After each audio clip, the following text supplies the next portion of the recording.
मला इम्रान हाशमीसारखा नवरा हवा आहे. आहा! तो किती रोमॅन्टिक आहे. तो एकाच चुंबनाने मुलीच्या अंगातला अर्धा जीवच निघायला करतो.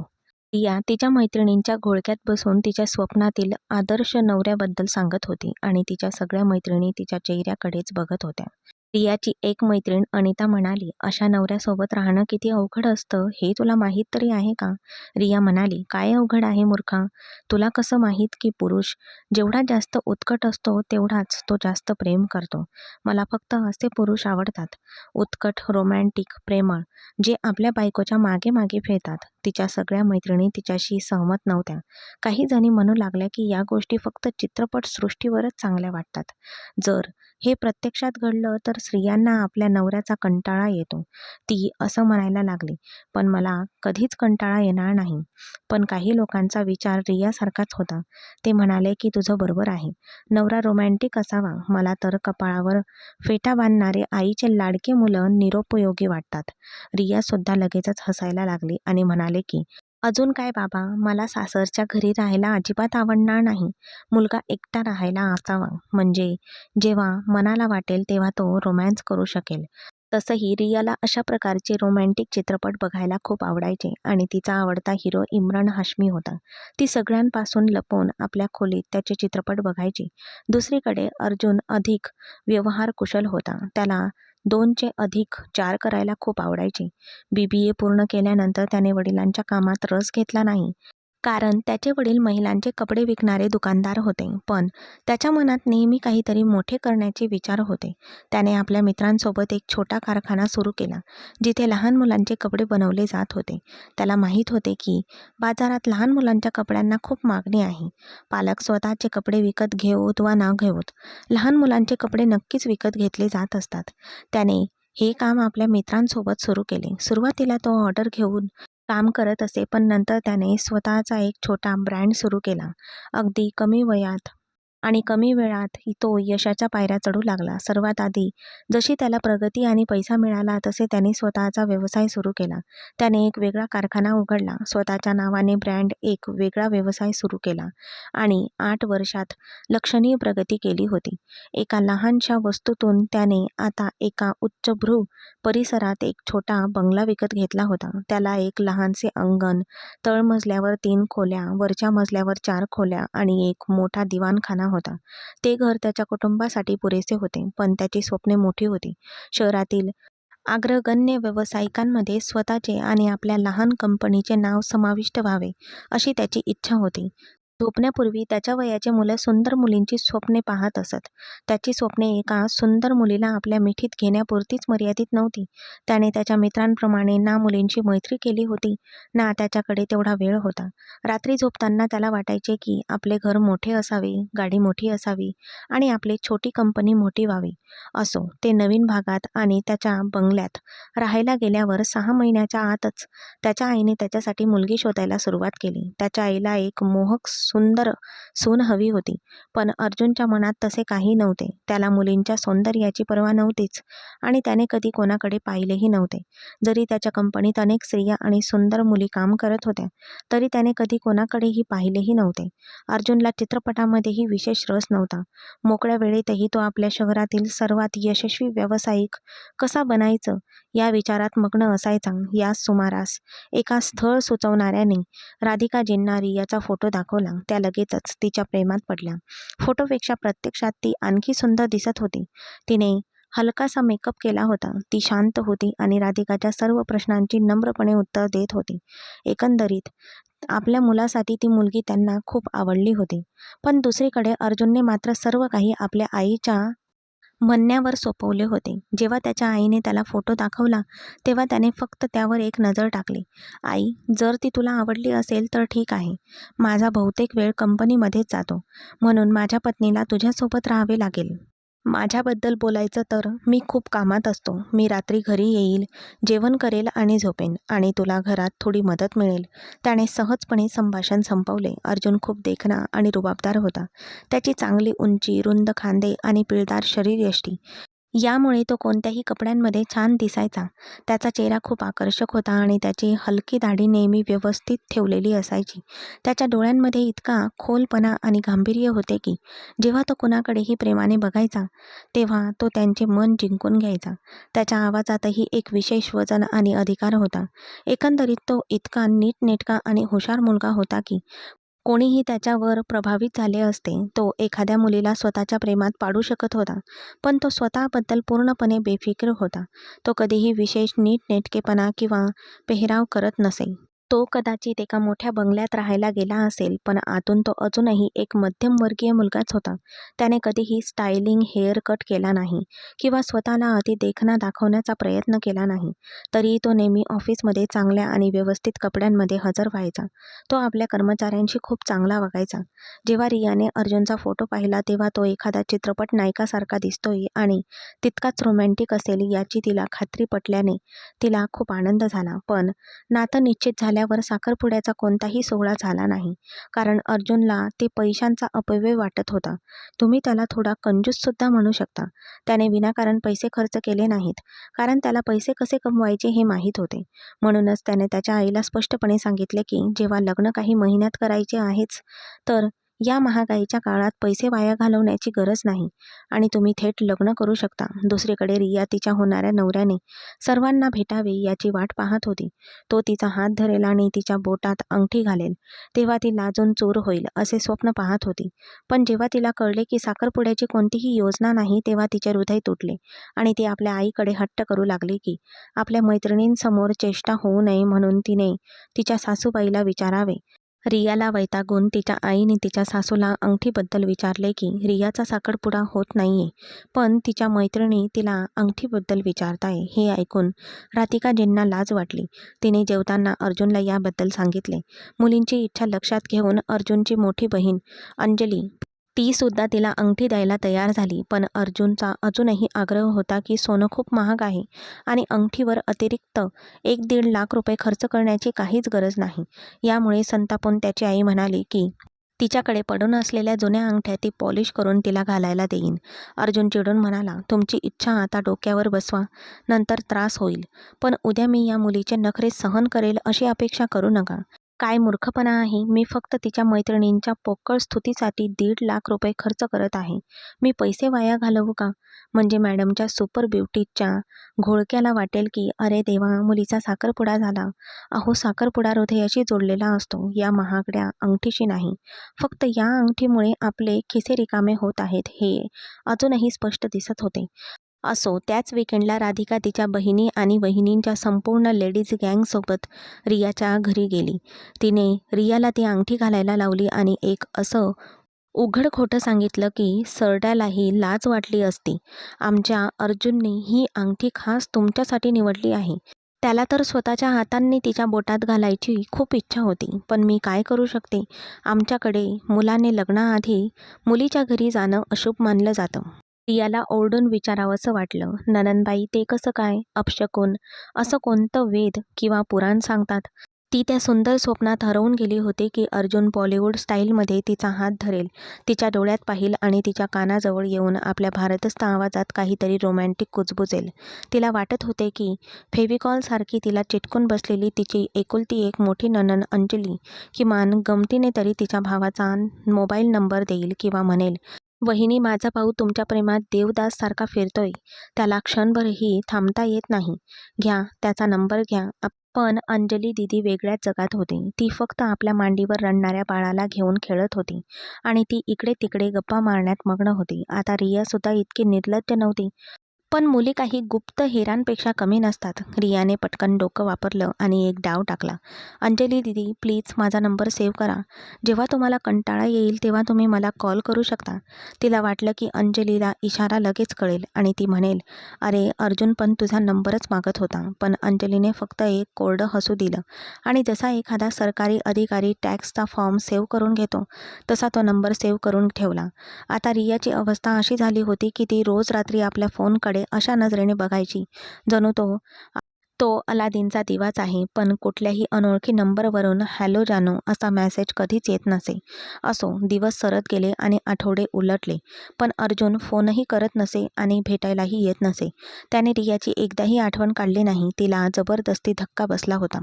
कारण त्याच्या आईने लग्नाच्या खरेदीच्या नावाखाली त्याच्यावर 10 लाख रुपयाचा बॉम्ब टाकला होता. 10 लाख रुपयांचा चेक देताना अर्जुन असा थरथरत होता, जणू काही तो आपली किडनी दान करत आहे. त्याने आईला बजावले, आई बघ, एकही रुपया वाया घालवू नकोस. बाजारातील महागाई पाहता तू या 10 लाख रुपयांमध्ये थोडे सोने तयार करून ठेवू शकतेस. ते घे आणि 3 लाख रुपयांमध्ये रियाचे सगळे कपडे तयार होतील. आणि हो, माझ्यासाठी काही खरेदी करू नकोस. मी तर गेल्या वर्षाचा दिवाळीचा कुर्ता घालूनच लग्नाला बसेल. आणि ऐक, मी मेहंदीचा कार्यक्रम रद्द करण्याचा विचार करत आहे. तुला ढोल वाजवणाऱ्यांना उगाच पैसे द्यावे लागतील. लग्नाचे आणि रिसेप्शनचे असे कपडे शोध जे प्रत्येकी 40,000 रुपयेतील असतील. तसंही मुली लग्नानंतर ते जड लेहंगे फक्त कपाटात ठेवतात. त्या ते कधीच पाहत नाहीत.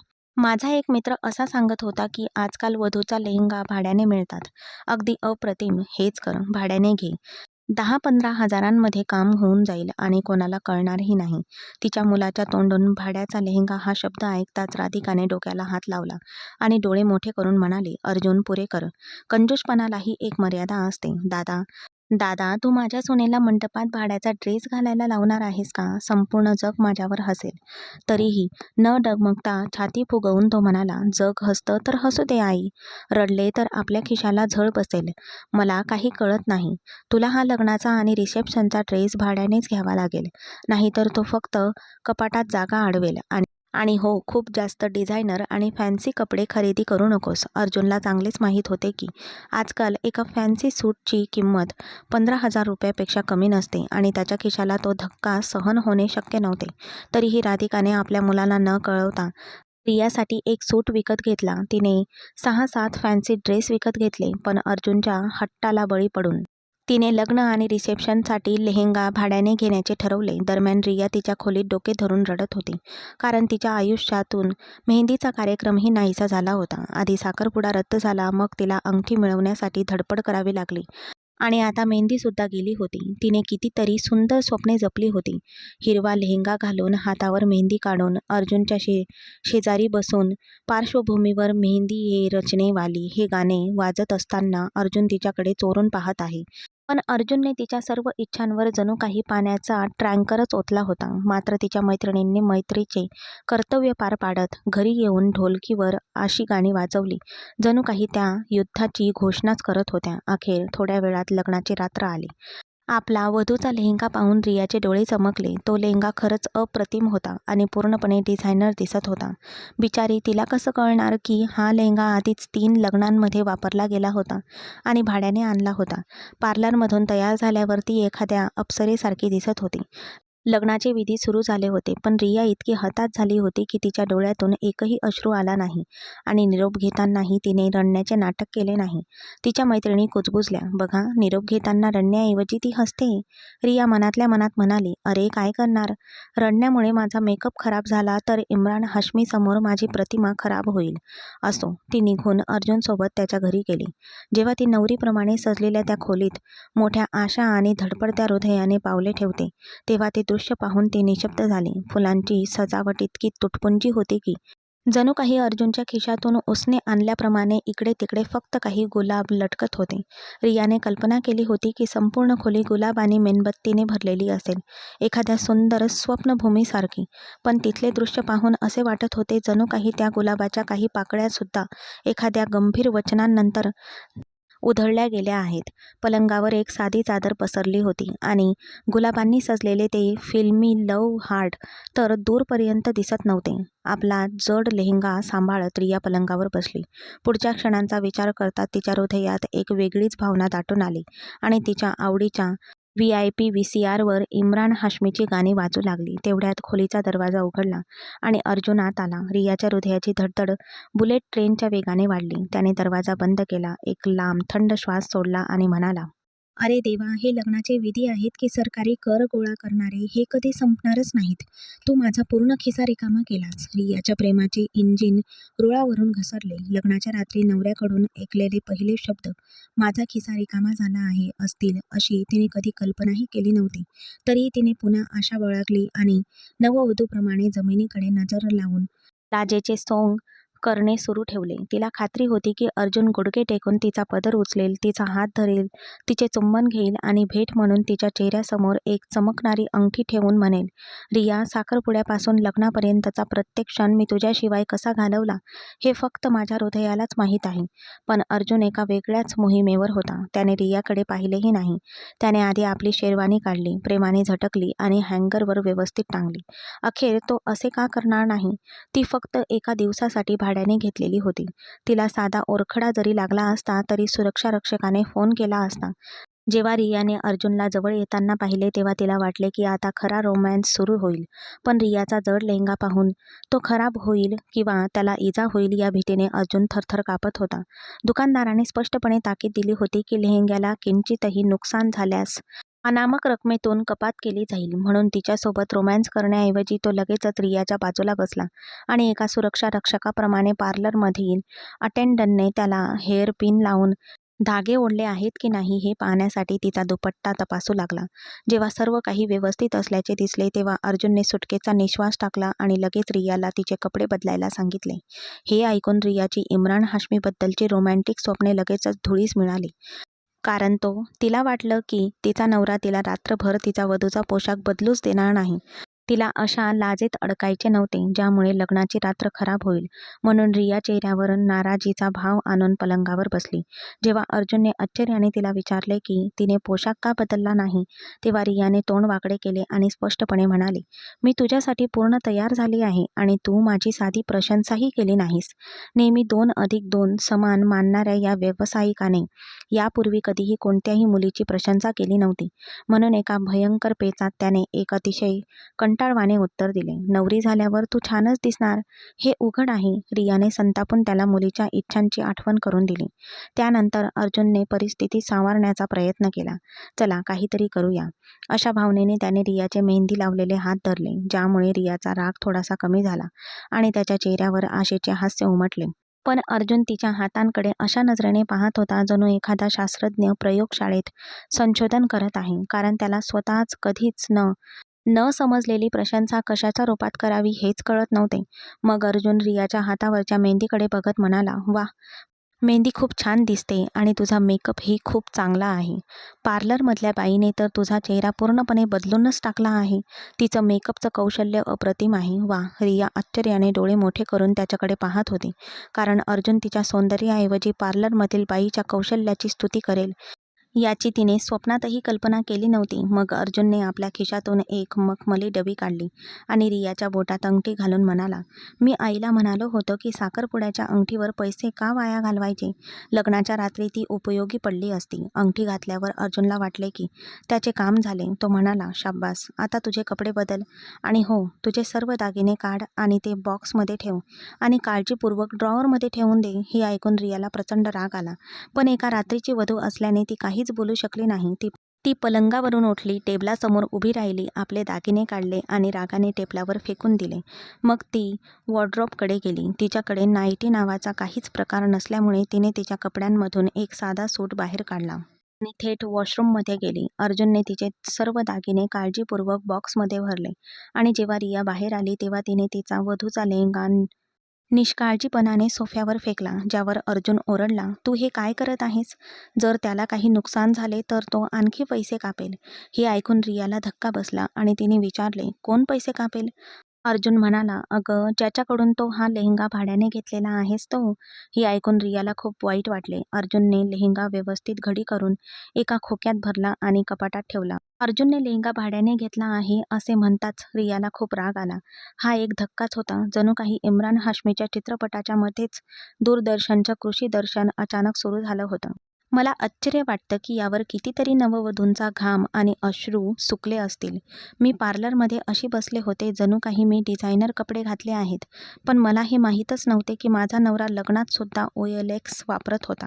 रियाला वाटलं की आता हे सगळं नाटक संपलं. आता तो तिच्याशी प्रेमाबद्दल बोलेल म्हणून ती आशेने बेडवर बसली आणि अर्जुनसुद्धा तिच्या शेजारी येऊन बसला. पण रोमॅन्टिकपणे बोलण्याऐवजी तो त्याच्या कुटुंबाबद्दल सूचना देऊ लागला. बघ रिया, माझं कुटुंब फार मोठं नाही, अगदी छोटं आहे.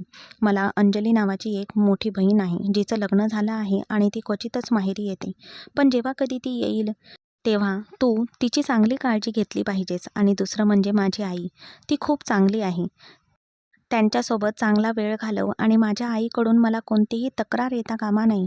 बाबा खूप चिडखोर आहेत. त्यामुळे त्यांना वेळेवर नाश्ता आणि जेवण मिळालं नाही तर वाईट वाटतं. बाकी माझ्याबद्दल काळजी करायची गरज नाही. तू माझी छोटी-मोठी कामे अगदी आरामात करशील. आता रियाने इम्रान हाशमीच्या कोणत्याही चित्रपटात असं कंटाळवाणं दृश्य कधीच पाहिलं नव्हतं. अर्जुन पुढे म्हणाला, आणि हो, मला चायनीज जेवण खूप आवडतं. विशेषतः ब्लॅक पेपर चाऊमिन. आईला ते बनवता येत नाही, पण तुला नक्कीच येत असेल. जर तसं असेल तर कृपया रात्रीच्या जेवणासाठी चायनीज पदार्थ नक्कीच बनव. तसेही मला माझी खोली नीटनेटकी आणि स्वच्छ आवडते, म्हणून ती व्यवस्थित ठेवण्याचा प्रयत्न कर. जर वस्तू इकडे-तिकडे विखुरलेल्या असतील तर मला खूप राग येतो. हे ऐकून रिया एकदम चिडली आणि म्हणाली, या सगळ्या जबाबदाऱ्या सोडून तुला काहीतरी रोमॅन्टिक कसं बोलायचं हे माहीत आहे का? अर्जुनने आश्चर्याने विचारले. मी अजून काय बोलू? रियाने त्याला आठवण करून दिली. अरे, तू माझी स्तुतीसुद्धा करू शकतोस, बरोबर? अर्जुनने निरागसपणे उत्तर दिले. तर मी फक्त एवढंच म्हणालो की तुझी मेहंदी खूप सुंदर आहे आणि तुझा मेकअपसुद्धा खूप छान आहे. रिया त्याला चिडवत म्हणाली, याला तू स्तुती म्हणतोयस? अर्जुन बचावात्मक पावित्रा घेत म्हणाला, मग स्तुती म्हणजे अजून काय? हेच तर आहे. ठीक आहे, आता मी दिवा बंद करू का? त्याने दिवा बंद केला आणि तो आडवा झाला. रिया आतून संतापली होती, कारण तिच्या आयुष्यात इम्रान हाशमीच्या चित्रपटामध्ये जसं घडतं तसं काहीच घडलं नव्हतं. म्हणून तिने रागाने आपली उशी सरळ केली आणि अर्जुनकडे पाहिले. ती त्याच्याकडे पाठ करून आडवी झाली. खिडकीतून येणाऱ्या मंद प्रकाशात अर्जुनने पाहिले की रिया एका उशीवर पाठ फिरवून झोपली आहे. त्याने विचारले, काय झालं? लग्नाची रात्र साजरी करण्याच्या मूडमध्ये नाहीयेस का? रियाला वाटलं की हीच संधी आहे. तिने लाडिकपणे उत्तर दिले, हो, मूड नाहीये. तिला खात्री होती की अर्जुन तिच्या जवळ येईल आणि आपल्या जड आवाजात म्हणेल, पण मी खूप हट्टी आहे. मी तुला इतक्या सहज जाऊ देणार नाही. माझ्या उत्कट प्रेमाला सामोरे जाण्यासाठी तयार हो. माझा आवेश आणि माझी भक्ती यापुढे तुझा सगळा राग नाहीसा होईल. पण अर्जुन तो एक व्यावहारिक माणूस असल्याने म्हणाला, ठीक आहे, मला वाटतं तू खरंच खूप थकली आहेस. काही हरकत नाही, आज आराम कर. आणि असे म्हणून तो वळला. त्याने कपडे बदलले. थोड्याच वेळात त्याचा मंद घोरण्याचा आवाज खोलीत घुमू लागला आणि लग्नाच्या पहिल्याच रात्री एखादा पुरुष आपल्या पत्नीकडे दुर्लक्ष करून असा कसा झोपू शकतो हे पाहून रियाला धक्काच बसला. रियाचे हृदय इतके तुटले होते की ती रडण्याच्या बेतात होती, पण तिने हार मानली नाही. तिने विचार केला, माझा नवरा इम्रान हाशमी झाला नाही तर काय झाले? मी स्वतःच होईन. ती मुद्दाम अर्जुनच्या अगदी जवळ आडवी झाली. तिने डोळे मिटले आणि हळूहळू आपल्या कुर्त्याची आणि शर्टची बटणे उघडायला सुरुवात केली. मग ती आणखी जवळ सरकली आणि तिने आपला चेहरा त्याच्या छातीवर ठेवला. अर्जुन अचानक दचकून जागा झाला, पण रियाने हुशारीने डोळे मिटून घेतले, जणू काही ती गाढ झोपेत आहे. जेव्हा अर्जुनने रियाला इतक्या जवळ ओढणीशिवाय मोकळ्या केसांमध्ये पाहिले तेव्हा अखेरीस त्याचं व्यावसायिक मन वितळू लागलं. प्रेम तिच्या कुर्त्याची पुढची 2 बटणे उघडी होती आणि तिच्या सौंदर्याकडे बघून अर्जुनच्या भावना उंचबळून आल्या. त्याने रियाच्या कमरेवर हात ठेवला आणि तिला स्वतःकडे ओढले. लग्नाच्या रात्रीचं वातावरण रोमॅन्टिक होत होतं आणि त्यांच्या भावना बदलत होत्या. भावनांच्या आहारी गेलेल्या अर्जुन पुढे सरकला, पण रियाला हवा असलेला फिल्मी जोश तो दाखवतच नव्हता. पहिल्या रात्री कोणत्याही स्त्रीला अस्वस्थ वाटू नये म्हणून तो तिला हळूवार आणि काळजीपूर्वक स्पर्श करत होता.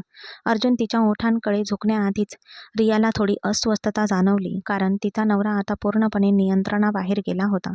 म्हणून तिने अस्वस्थ असल्याचं नाटक केलं. ती म्हणाली, मला सोडा, तुम्ही काय करत आहात? मी झोपले होते. अर्जुन हसला आणि म्हणाला, तू खूपच विचित्र पद्धतीने झोपतेस. दुसऱ्यांच्या शरीरात शिरून आता तू माझ्या झोपेत व्यत्यय आणला आहेस, तर तुला थोडा त्रास देण्याचा मलाही हक्क आहे, नाही का? अर्जुनचा हा रोमॅन्टिक मूड पाहून रियाला खूप आनंद झाला. पण तरीही रियाने मुद्दामहून थोडा जास्त संघर्ष केला, जेणेकरून अर्जुनला तिला आपल्या मिठीत अधिक घट्ट घ्यावे आणि तिच्यावर आपल्या प्रेमाच्या खुणा उमटवाव्यात. अर्जुनला जाणवले की ती बिचारी मुलगी खरंच घाबरली आहे. म्हणून त्याने तिला लगेचच सोडून दिले आणि म्हणाला, ठीक आहे, ठीक आहे. घाबरू नकोस, काळजी करू नकोस. हळूहळू तुला आराम वाटेल. अर्जुनला स्वतःवर नियंत्रण ठेवणे कठीण जात असले तरीही त्याने अखेरीस स्वतःवर नियंत्रण मिळवले. त्याच्या काळजीवाहू स्वभावामुळे त्याने स्वतःवर नियंत्रण ठेवले, जेणेकरून त्यांच्या पहिल्या रात्री त्याच्या पत्नीला असुरक्षित वाटू नये. तो पलंगावरून उठला, शर्टची बटणे लावली आणि म्हणाला, काळजी करू नकोस. मी सोफ्यावर झोपतो, नाहीतर जर तू झोपेत माझ्याकडे येत राहिलीस तर मी, असे म्हणून तो गप्प झाला. त्याने उशी उचलली आणि सोफ्याकडे गेला. रिया पलंगावर बसून डोळे विस्फाटून त्याच्याकडे पाहत होती. अरे देवा, किती अव्यवहारिक माणूस आहे हा. त्यावेळी रियाचा धीर सुटला आणि तिच्या डोळ्यातून अश्रू वाहू लागले. आपल्या स्वप्नांच्या नाशावर ती रात्रभर रडली आणि तिला झोप कधी लागली हे कळलेच नाही. सकाळी जेव्हा खोलीत सूर्यप्रकाश आला तेव्हा रियाचे डोळे उघडले. तेव्हा तिच्या समोरचे दृश्य असे होते. बिचारा अर्जुन अर्ध्या सोफ्यावर होता आणि तो जमिनीपासून अर्धा वर लटकत होता. तोंड उघडून आनंदाने घोरत होता. जेव्हा रियाला आदल्या रात्रीचा सगळा प्रसंग आठवला तेव्हा तिला किती सुंदर स्वप्ने पडली होती आणि इथे काय चुकले होते या विचाराने तिचा राग पुन्हा एकदा गगनाला भिडला. असो, ती वळली आणि रागाने पुन्हा झोपण्याचे नाटक करू लागली. थोड्याच वेळात खोलीच्या दारावर थाप पडली आणि अर्जुनने डोळे उघडताच रियाने गाढ झोपेत असल्याचे आव आणण्यासाठी लगेचच डोळे मिटून घेतले. अर्जुन सोफ्यावर उठून बसला, उशी पलंगावर फेकली आणि रियाला हलवत म्हणाला, अगं उठ, तयार हो, आपल्याला सगळ्यांसोबत बसून नाश्ता करायचा आहे. आणि असे म्हणून त्याने जांभई दिली. कपाटातून कपडे काढले आणि तो वॉशरूममध्ये गेला. जेव्हा तो बाहेर आला तेव्हा पांढऱ्या कुर्ता पायजामामध्ये तो खूपच देखणा दिसत होता. रिया उठून बसली, जड अंतकरणाने कपडे बदलले आणि तयार झाली. पण तोपर्यंत अर्जुन खोलीतून निघून गेला होता. जेव्हा रिया बाहेर आली तेव्हा तिची सासू राधिका आणि नणंद अंजली नाश्ता करत होत्या. नाश्त्यानंतर तिने उरलेले दिवस तिच्या सासूबाईंसोबत घालवला. त्या संध्याकाळी रिसेप्शन होतं. पण यावेळी रियाने कोणताही हट्ट धरला नाही, कारण तिला माहीत होते की हट्ट धरणे तिला महागात पडू शकते. कारण अर्जुन गोष्टींवर जबरदस्ती करणारा नव्हता. तो इतका गंभीर आणि समजूतदार होता की जवळीक साधतानाही तो कोणत्याही फिल्मी वेडेपणा किंवा तीव्रता दाखवत नसे. उलट ते नाते प्रेम आणि आदराने सांभाळत असे. पण रियाला वाटत होते की त्याने आपली उत्कटता दाखवावी. त्याने तिच्या हृदयाचे ठोके वाढवावे, तिच्या अस्तित्वावर आपल्या प्रेमाच्या खोल खुणा उमटवाव्यात, ज्या ती सकाळी सर्वांपासून लपवण्याचा प्रयत्न करेल. पण अर्जुन तिला खूप आपुलकीने आणि हळुवारपणे स्पर्श करायचा. तो तिला पुन्हा पुन्हा विचारायचा, रिया, तुला काही दुखत तर नाहीये ना? कुठे दुखतंय का? जर तुला झोप येत असेल तर काही हरकत नाही, तू झोपू शकतेस. आणि या नाजूक क्षणी बिचारी रिया काय बोलणार? ती फक्त डोळे मिटून घ्यायची. अर्जुन तिचे डोळे मिटणे होकाराचे चिन्ह समजून मोठ्या कोमलतेने हळूहळू तिच्या जवळ यायचा. तो तिला लवकरच मोकळे करायचा आणि प्रत्येक गोष्टीत तिची काळजी घ्यायचा. कारण अर्जुनला वाटायचे की हे सुरुवातीचे दिवस आहेत. जर त्याने थोडा जरी कठोरपणा दाखवला तर त्याची पत्नी या नवीन नात्याला घाबरू शकेल. काही दिवसानंतर जेव्हा रियाला थोडे बरे वाटले, तिने थेट विषय काढला, अर्जुन, आपण हनीमूनला कधी जाणार आहोत? अर्जुनला आश्चर्य वाटले. अगं, आपण लग्नावर आधीच खूप खर्च केला आहे आणि मला उद्या ऑफिसला जायचे आहे. आपल्याला इतक्या दूर जायची काय गरज आहे? मुंबईत फिरायला पुरेशी ठिकाणे नाहीत का? मी तुला रोज रात्री बाहेर घेऊन जाईल. आपण रात्री उशिरा लाँग ड्राईव्हवर जाऊ. आपण भटकूया. हनीमून म्हणजे हेच तर असतं. रिया चिडून म्हणाली, हे काय आहे? मी हनीमून साजरा करण्यासाठीच लग्न केले आहे. रियाचे हे बालिश बोलणे ऐकून अर्जुन हसला आणि म्हणाला, तू काहीतरी विचित्र बोलत आहेस. लग्न हे जीवनचक्र पुढे चालू ठेवण्यासाठी असते, फक्त हनीमूनसाठी नाही. अर्जुनला शांत करण्यासाठी तिने मुद्दाम रागाचे नाटक केले आणि म्हणाली, मी तुझ्याशी बोलणारच नाही. माझ्या जवळही येऊ नकोस. अर्जुनने प्रेमाने समजावले, बघ, माझं ऐक. मला आत्ता लग्न करायचं नव्हतं. मला आधी व्यवसायात स्थिरावून घ्यायचं होतं. पण आईने लग्नाचा एवढा मोठा गोंधळ घातला. आता बघ किती पैसे खर्च झाले आहेत. मी तुला मनाली किंवा शिमलाला नक्कीच घेऊन जाईल, पण आत्ता नाही. आपण फक्त मुंबईतच फिरू, जिथे तुला हवं असेल तिथे." अर्जुनने प्रेमाने संभाषण संपवण्याचा प्रयत्न केला, पण रिया आपल्या हनीमूनला जाण्याच्या हट्टावर ठाम होती. शेवटी राधिकाला हस्तक्षेप करावा लागला आणि ती म्हणाली, "अर्जुन, पुरे कर बाळा. ती तुझी बायको आहे आणि तू नेहमी तुझ्या व्यवसायाच्या हिशोबातच व्यस्त असतोस. तू किती कंजूस आहेस. किमान तिला तिची स्वप्ने तरी जगू दे. तिचं नुकतंच लग्न झालंय. आता नाही फिरायला गेलास तर कधी जाणार?" अर्जुनने एक दीर्घ श्वास घेतला, कपाळ खाजवले आणि मग रियाकडे नजर टाकली, जी एखाद्या नादान नायिकेप्रमाणे तोंड फुगवून आणि हात जोडून उभी होती. मग नाईलाजाने अर्जुन म्हणाला, "ठीक आहे बाबा, मी तिला घेऊन जाईन. पण फक्त 3 दिवसांसाठीच." हे ऐकून रिया आनंदाने किंचाळली आणि पुढच्या क्षणी तिने अर्जुनला मिठी मारली. समोर बसलेली राधिका नव्या सुनेच्या या धिटाईमुळे लाजून लाल झाली आणि आपल्या पदर नीट करण्यासाठी तिने लगेचच दुसरीकडे तोंड वळवले. लाजेने लाल झालेला अर्जुन रियाला लगेच दूर ढकलत कुजबुजला, "ए, काय करते आहेस? आई समोरच आहे." रिया थोडी लाजल्यासारखी तिच्या खोलीत गेली. अर्जुन कॅल्क्युलेटरमध्ये लक्ष देत तिच्यासोबत सामान भरत होता आणि सतत तिला समजावत होता. "आपण ज्या टूर गाईडसोबत जात आहोत त्याने या 3 दिवसांसाठी किती हजार रुपये मागितले आहेत तुला माहीत आहे का? त्यात खाण्यापिण्याचा खर्च आहे आणि मग 100 इतर खर्च आहेत. माझ्या खिशाची काय अवस्था होईल कोण जाणे." अखेरीस ते त्यांच्या ठरलेल्या ठिकाणी पोहोचले आणि रियाचा आनंद गगनात मावेनासा झाला होता. तिने आधीच ऑनलाईन विविध प्रकारचे आकर्षक आणि ग्लॅमरस नाईट ड्रेसेस मागवले होते. कारण तिने अर्जुनला हॉटेलमध्ये अशा प्रकारे सरप्राईज द्यायची योजना आखली होती की त्याची संपूर्ण व्यावसायिक मानसिकता नाहीशी होईल. तिने इम्रान हाशमी अभिनीत नुकताच प्रदर्शित झालेला एक सुपरहिट रोमॅन्टिक चित्रपटही पेन ड्राईव्हवर ठेवला होता.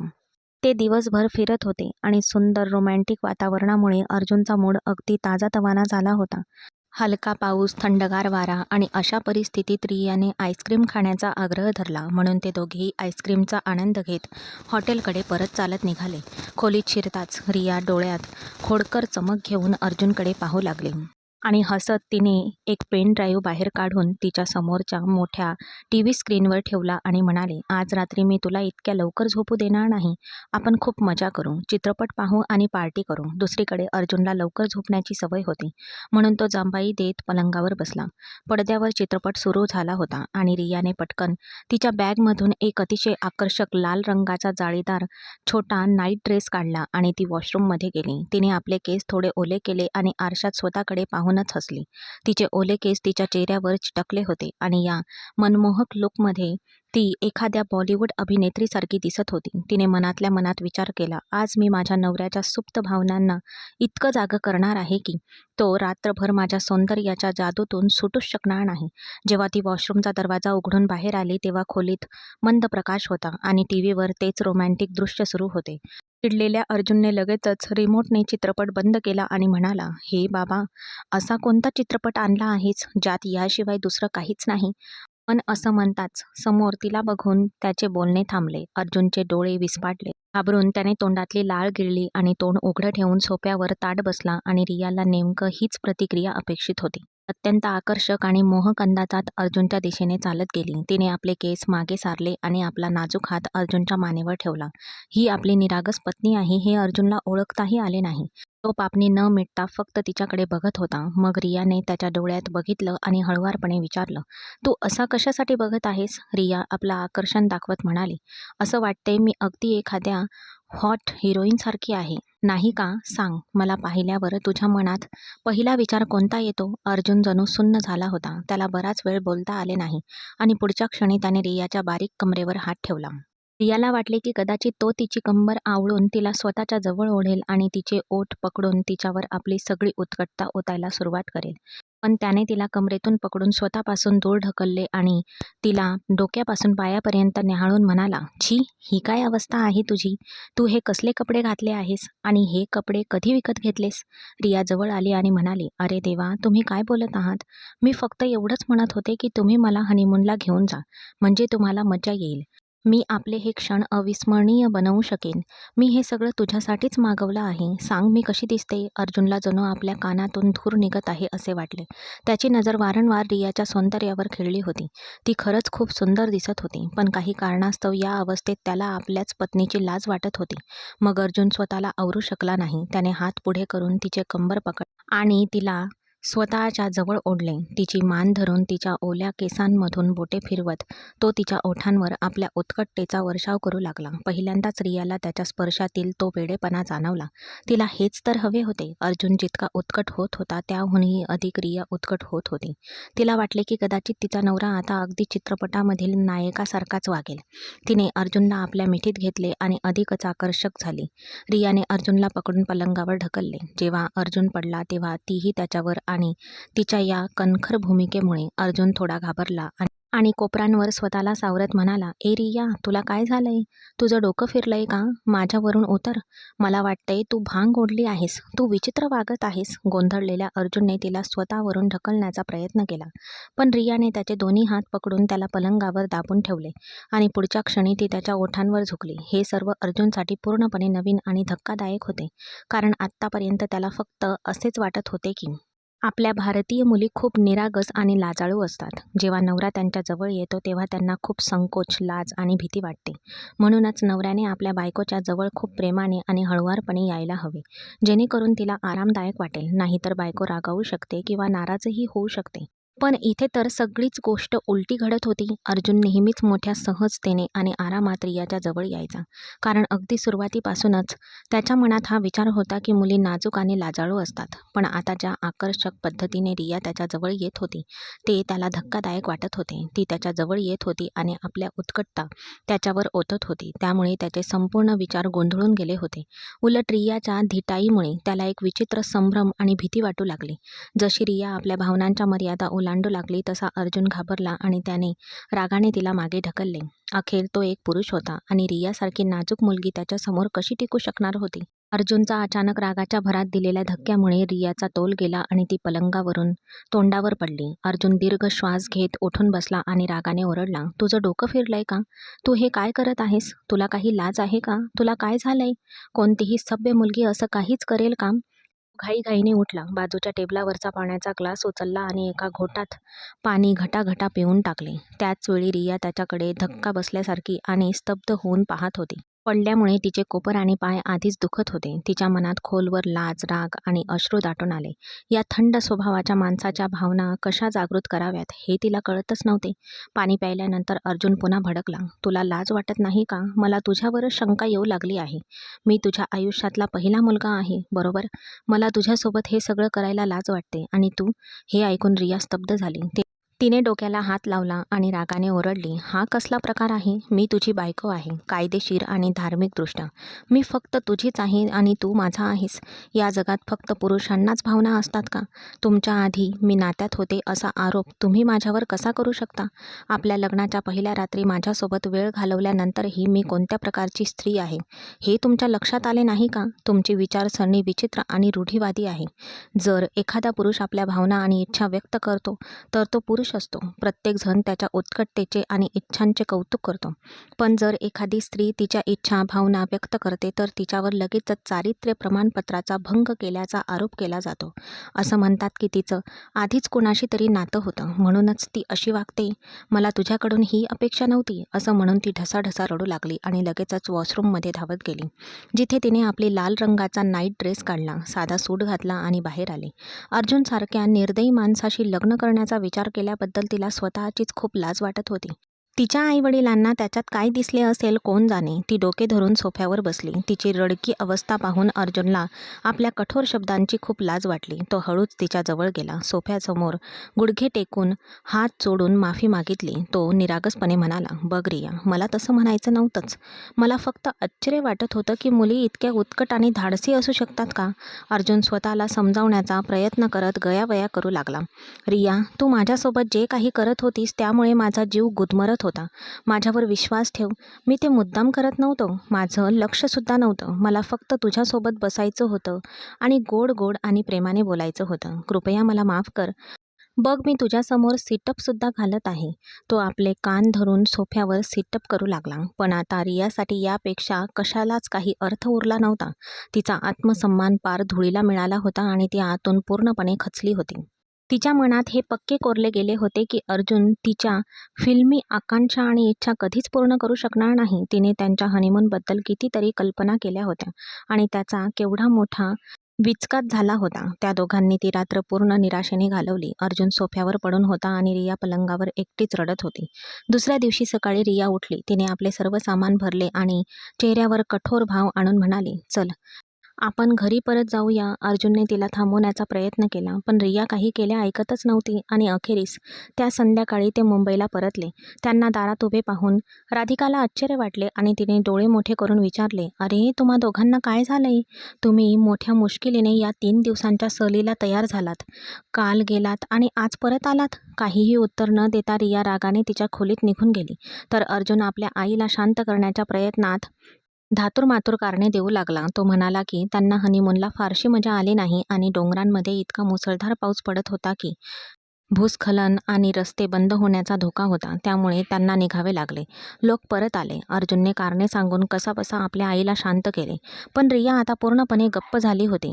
अर्जुन तिला शांत करण्याचा पूर्ण प्रयत्न करत होता, पण ती त्याच्याकडे बघतही नव्हती. एके दिवशी वैतागून रियाने आपला राग शेवटच्या वेळी व्यक्त केला. अर्जुन, तुला खरं तर एक अशी बायको हवी होती जी पूर्णपणे जुन्या विचारांची आणि सुसंस्कृत असेल, जी दिवसभर घरकाम करेल, रात्री नवऱ्याचे पाय चोळेल, त्याचे टोमणे आणि शिव्या ऐकेल, कोपऱ्यात शांतपणे पडून राहील आणि मग एका पाठोपाठ 10-15 मुलांना जन्म देईल, तुझा वंश पुढे चालवेल. तुझ्यासारख्या पुरुषांना बायको म्हणून फक्त मोलकरीणच हवी असते. एका स्त्रीच्या स्वतःच्या इच्छा तरी काय असतील? हो, तिला ज्या प्रकारचं प्रेम आणि लक्ष हवं असतं त्याकडे तुमच्यासारखे लोक कधीच लक्ष देत नाहीत. रियाची ही बदललेली आणि धगधगती बाजू पाहून अर्जुनला आपली चूक लक्षात येऊ लागली. त्याला रियाचा राग आणि दुरावा अजिबात आवडला नाही. तो तिच्या जवळ आला आणि गंभीरपणे म्हणाला, बघ रिया, मला तुझ्यासोबतचे संबंध सुधारायचे आहेत. माझं तुझ्यावर खरंच खूप प्रेम आहे आणि या तणावामुळे आजकाल माझ्या फॅक्टरीच्या कामावर लक्षच लागत नाही. अर्जुनने आपल्या व्यावसायिक सवयीनुसार रियाचे सांत्वन केले आणि म्हणाला, बघ तू नाराज आहेस. तुझ्या वाईट मूडमुळे गेल्या आठवड्यात माझ्या फॅक्टरीच्या नफ्यात 10% घट झाली आहे. माझ्या कामावरून माझं लक्ष पूर्णपणे विचलित झालं. त्यामुळे मी कमी कमावत आहे. कृपया आता तुझा मूड सुधार. मी तुला प्रत्येक प्रकारे आनंदी ठेवण्याचा पुरेपूर प्रयत्न करेन आणि तुला पुन्हा तक्रार करण्याची संधी कधीच देणार नाही. दुसऱ्या दिवशी अर्जुन लवकर घरी आला आणि आनंदाने म्हणाला, चल रिया, पटकन तयार हो, आपण फिरायला बाहेर जात आहोत. हे ऐकून रियाचा मूडही सुधारला. तिने आपल्या कपाटातून एक सुंदर साडी काढली, छान तयार झाली आणि त्याच्यासोबत बाहेर गेली. संपूर्ण प्रवासात अर्जुनचा मूड खरोखरच गोड होता. गाडी चालवताना तो कधी प्रेमाने रियाचा हात धरत होता, तर कधी तिच्या कमरेवरून हात फिरवत होता. लांबच्या प्रवासानंतर जेव्हा तो तिला घरी परत घेऊन आला, तेव्हा तो रियाला म्हणाला, जा रिया, तो लाल नाईट ड्रेस घाल, जो तू त्या दिवशी हनीमून हॉटेलमध्ये घातला होतास. हे ऐकून रियाच्या झोपलेल्या इच्छा पुन्हा एकदा जाग्या झाल्या. पण यावेळी तिने थोडा रुबाब दाखवणे आवश्यक मानले आणि तोंड वाकडे करून म्हणाली, नाही, मला तो घालायची गरज नाही. मी तो त्या दिवशीचा घातला होता, तेव्हा त्यात एवढं काय विशेष होतं? मला कळत नाही की तुम्ही इतके थंड आणि कंटाळवाणे का आहात? माझ्यासारखी हॉट आणि सुंदर पत्नीसुद्धा तुमच्या झोपलेल्या भावनांना जागृत करू शकत नाही. अर्जुन मोठ्याने हसला आणि म्हणाला, ए यार, जा घालतो. आज माझा मूड एकदम भारी आहे. बघ आज मी तुझं काय करतो. तुझ्या किंचाळ्या दाबून ठेव, नाहीतर मी असे फिल्मी आणि रोमॅन्टिक संवाद ऐकण्यासाठी रियाचे कान आधीच आतुर झाले होते. ती लगेच बाहेर गेली, नाईट ड्रेस घातला आणि बाहेर आली. पण आज तिने कोणताही पुढाकार घेतला नाही. उलट ती येऊन शांतपणे पलंगावर बसली. तिने ठरवले होते की काहीही झाले तरी ती स्वतःहून पहिले पाऊल उचलणार नाही, तर अर्जुनला पुढाकार घेऊ देईल. जेव्हा अर्जुनने रियाला त्या भेदक नजरेने पाहिले तेव्हा तो थोडासा संकोचला. पण ती नाईट ड्रेसमध्ये खरोखरच अप्रतिम दिसत होती. तो हळूच तिच्या जवळ आला, तिला आपल्या मिठीत घेतले आणि तिच्यावर आपल्या प्रेमाचा वर्षाव करू लागला.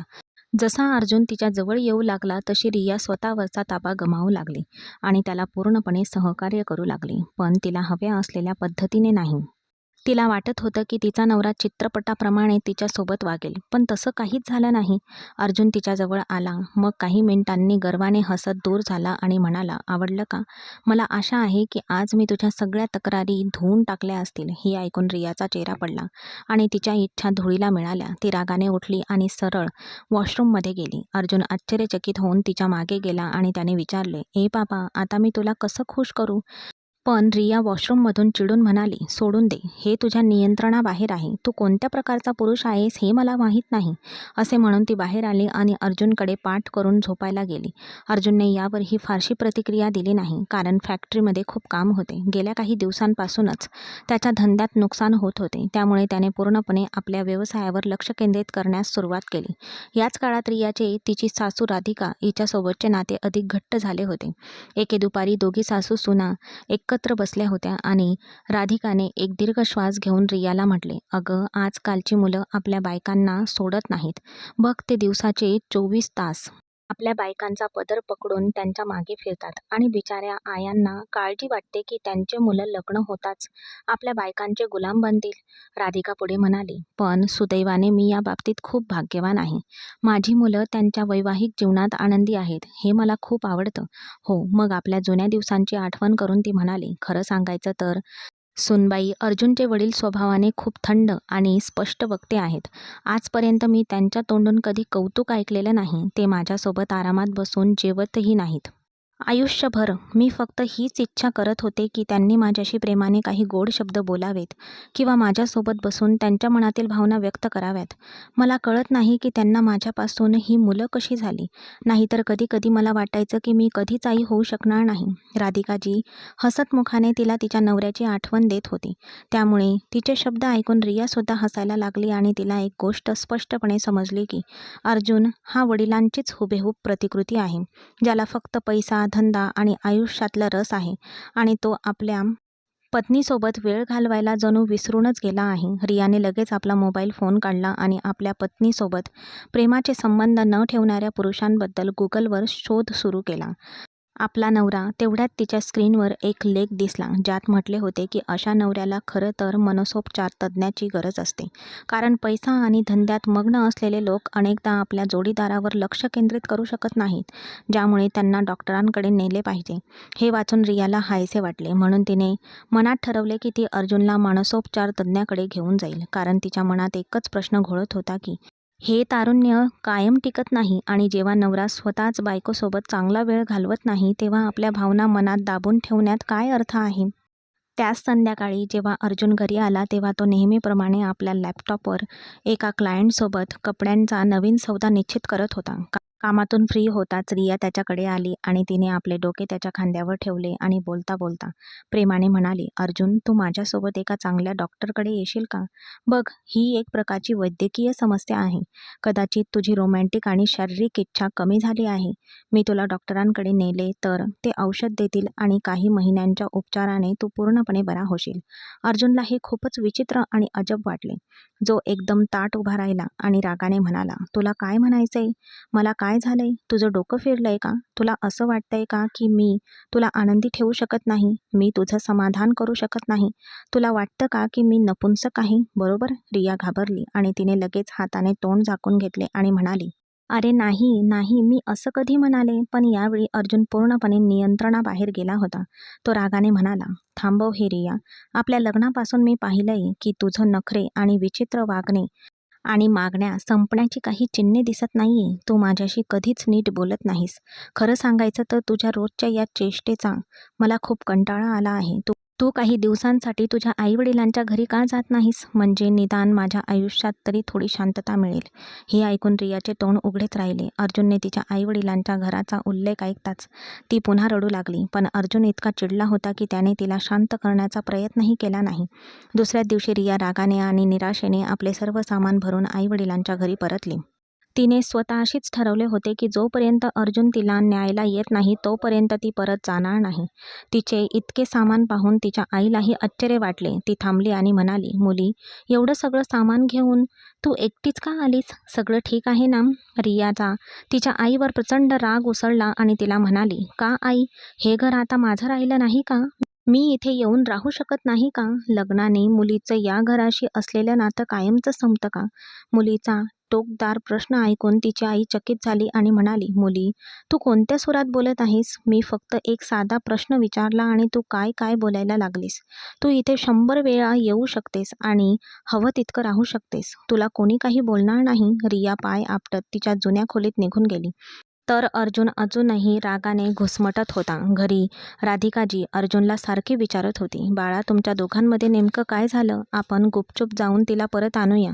जर ही गोष्ट घराबाहेर पसरली तर कुणास ठाऊक लोक काय काय खोटं रचतील की लग्नाला फक्त काही महिनेच झाले आहेत आणि या लोकांनी त्यांच्या सुनेला रागवून तिच्या माहेरी पाठवून दिलं. पण अर्जुन चिडून म्हणाला, नाही आई, तिला तिच्या माहेरी जायची इतकी इच्छा होती तर तिला तिथेच राहू द्या. तिला तिची आवड जोपासू द्या. कुणास ठाऊक ती काय खात पीत असेल किंवा तिच्या आतली आग काही केल्या शांतच होत नाही. तो हे शब्द स्वतःशीच पुटपुटला. त्यामुळे राधिकाजींना त्याचे शेवटचे शब्द ऐकूच आले नाही. यानंतर अर्जुनने आपली सगळी शक्ती कामावर लावली आणि न थांबता काम करू लागला, ज्यामुळे हळूहळू त्याच्या कपड्यांचा व्यवसाय पुन्हा रुळावर आला होता आणि नफा वाढू लागला होता. पण काम करत असताना त्याला वारंवार आठवत होते की रिया रात्री अनेकदा त्याच्यासोबत बसून कपड्यांच्या नवीन डिझाईन्स आणि व्यावसायिक सौद्यांबद्दल मोलाचा सल्ला देत असे. रियाच्या कल्पना आणि डिझाईन्सवर आधारित अर्जुनने लहान मुलांचे नवीन कपडे बाजारात खूप लोकप्रिय झाले होते. त्याला परदेशातूनही मोठ्या ऑर्डर्स येऊ लागल्या होत्या, जे अर्जुनच्या फॅक्टरीसाठी खूप मोठे यश होते. नेहमीप्रमाणे त्याला ही मोठी बातमी सर्वात आधी रियाला सांगायची होती, पण रियाने रागाने आपला फोन बंद केला होता. जेव्हा तो निराश होऊन आपल्या खोलीत परत आला तेव्हा ती त्याला तिथे दिसली नाही. त्याला रियाची प्रचंड आठवण येत होती. गेल्या 10 दिवसांपासून ती खोलीत नव्हती आणि अर्जुनला तिची सवय झाली होती. अखेर ती त्याची पत्नी होती आणि तो तिच्यावर जीवापाड प्रेम करत होता.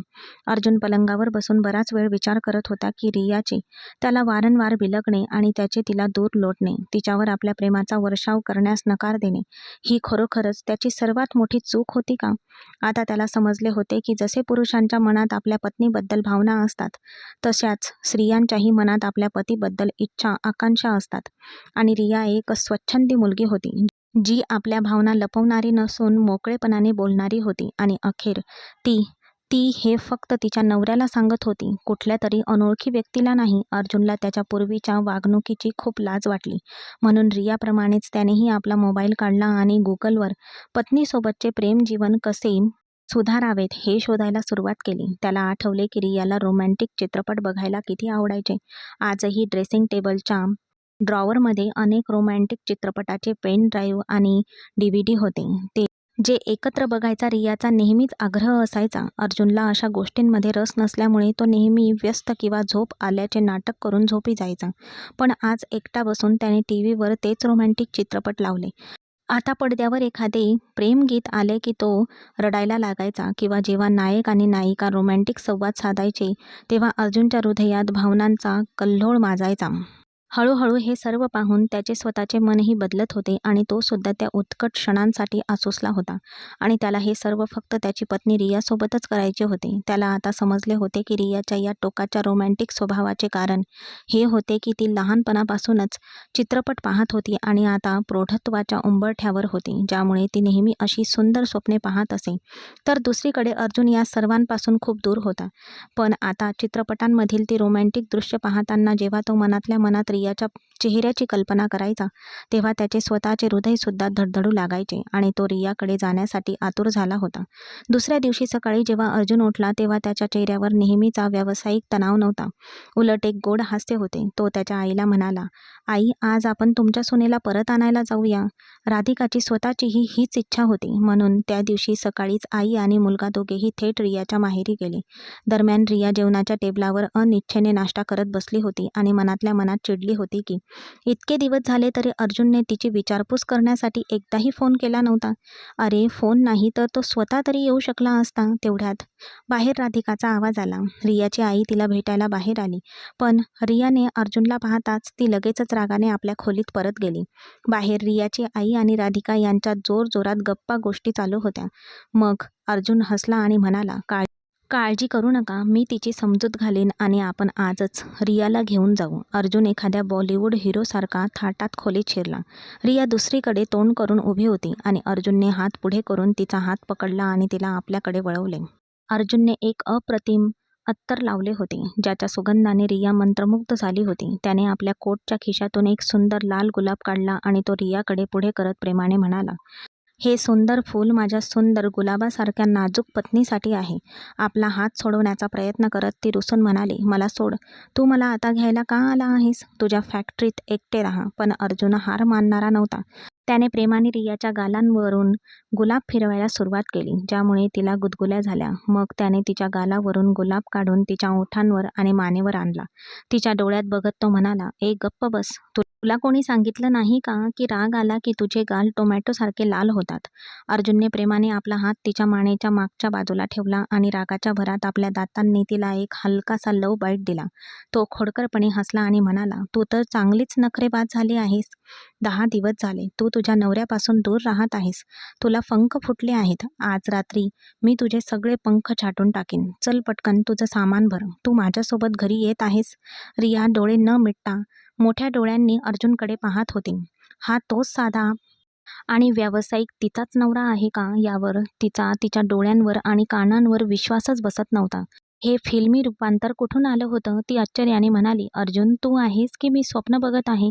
अर्जुन हसला, हो हो, तू मला स्वप्नातही पाहतेस. आता माझ्यासोबत चल. पण रियाने थोडा अधिक आदर मिळवण्याच्या प्रयत्नात रागाचे नाटक करत म्हटले, नाही, मी तुझ्यासोबत येणार नाही. मी इथेच राहीन. तुला जे हवं ते कर. अर्जुन खोडकरपणे हसला आणि म्हणाला, ठीक आहे बाबा. जर तुला माझ्यासोबत सरळ घरी यायचं असेल तर ये, नाहीतर काही हरकत नाही. मी माझ्या बॅगा भरून इथेच येतो आणि इथेच घर जावाई बनतो. मला माझ्या बायकोची आठवण येते. मी आता तिच्यापासून आणखी दूर राहू शकत नाही. जर तू परत येणार नसशील तर मी इथेच राहायला येईन. त्याच्या या बदलत्या बेफिकीर वृत्तीमुळे रिया दिसते त्यापेक्षा जास्त आश्चर्यचकित झाली होती. अर्जुन तिच्या जवळ आला आणि कुजबुजला आणि ऐक, जर तू इतक्या सहज तयार होणार नसेल तर तुला पटवून देण्याचा माझ्याकडे दुसरा पर्याय आहे. जेव्हा तू या खोलीतून बाहेर पडशील तेव्हा तुझे ओठ जखमी झालेले असतील, तुझी मान लाल लव बाईटने भरलेली असेल आणि तू लडखडत खोलीतून बाहेर पडशील. काय वाटतं तुला? ऐकून रिया जवळजवळ थक्कच झाली. पण ती लाजून लगेच म्हणाली, अरे नाही नाही, मी यायला तयार आहे. जेव्हा ते खोलीतून बाहेर पडले तेव्हा अर्जुन आनंदाने हसत होता आणि रिया लाजून गोंधळली होती. ते थोडा वेळ एकत्र बसले आणि मग अर्जुन तिला त्याच्या घरी घेऊन गेला. खोलीत शिरल्याबरोबर अर्जुन तिला चिडवत म्हणाला, तू जरा जास्तच चोखंदळ होत नाहीस ना? तुला फिल्मी रोमॅन्स खूप आवडतो, नाही का? आज रात्री मी तुझ्या आयुष्यात असा रोमॅन्स घेऊन येईल की तू चित्रपट बघायला विसरून जाशील. रिया डोळे विस्फाटून त्याच्याकडे बघतच राहिली. तिच्या नवऱ्याची प्रत्येक नवीन शैली तिला आश्चर्यचकित करत होती. रात्र होताच त्यांनी जेवण संपवले आणि ते त्यांच्या खोलीत गेले. खोलीतील रोषणाई आणि सजावट अविस्मरणीयपणे रोमॅन्टिक होती आणि ते एका स्वप्नासारखं होतं. अर्जुन आज आपल्यासोबत एक रोमॅन्टिक हॉलिवूड इंग्रजी चित्रपट घेऊन आला होता. त्याने रियाला आपल्या शेजारी बसवलं आणि चित्रपट लावला. मग तो तिच्या कानाजवळ आला आणि म्हणाला, बघ रिया, आता या चित्रपटात जे काही घडतंय तू माझ्यासोबत तसंच करणार आहेस. आत्तापर्यंत रियाने फक्त इम्रान हाशमीच्या बॉलिवूड चित्रपटांमध्येच रोमॅन्स पाहिला होता, पण या इंग्रजी चित्रपटात दाखवलेला बोल्डनेस आणि धाडसीपणा पाहून रिया लाजेने हातांनी आपला चेहरा लपवू लागली. पण अर्जुन हसला आणि तिचा हात बाजूला करत म्हणाला, अगं प्रिये, तू तुझा चेहरा का लपवत आहेस? मी तुझा नवरा आहे. आपल्या दोघांशिवाय इथे दुसरं कोणी नाही. चल छान.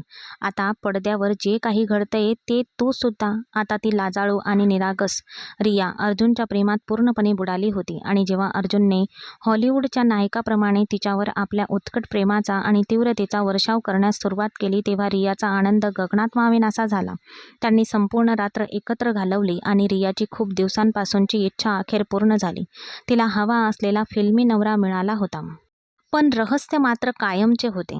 त्या 10 दिवसात अशी कोणती जादू घडली की अर्जुनमध्ये इतका बदल झाला होता? असो, त्यांचे आयुष्य आनंदाने बहरू लागले आणि काही काळानंतर रियाने एका सुंदर मुलीला जन्म दिला. कुटुंबात या लहान परीच्या आगमनाने राधिकाजींचा आनंद गगनात मावेनासा झाला. त्यांचे आपल्या नातीवर नेहमीच प्रेम होते. काळ पुढे सरकत गेला आणि एक विलक्षण वळण आले. हळूहळू रियाची फिल्मी प्रेमाची ओढ ओसरू लागली, पण अर्जुनचे तिच्यावरील वेड मात्र पूर्वीपेक्षाही अधिक वाढत होते. रियाला लग्नाआधीच्या तिच्या मैत्रिणींचे शब्द नेहमी आठवत, ज्या म्हणायच्या, तू वेडी आहेस. एकदा का एखादा पुरुष पूर्णपणे रोमॅन्टिक व्हायला लागला की बिचारी बायको वैतागून जाते. आता जसजसा वेळ जात होता तसतसे रियाला कधी कधी थोडा ब्रेक घ्यावासा वाटायचा. पण अर्जुन तिला जाऊ देत नव्हता. जोपर्यंत तिचे समाधान होत नसे तोपर्यंत तो रियाला आपले प्रेम आणि आणि अस्तित्व जाणवून देत असे. आणि रियाला इच्छा असूनही ती काहीही करू शकत नसे आणि आपल्याच निरागस इच्छा आठवून हसत असे.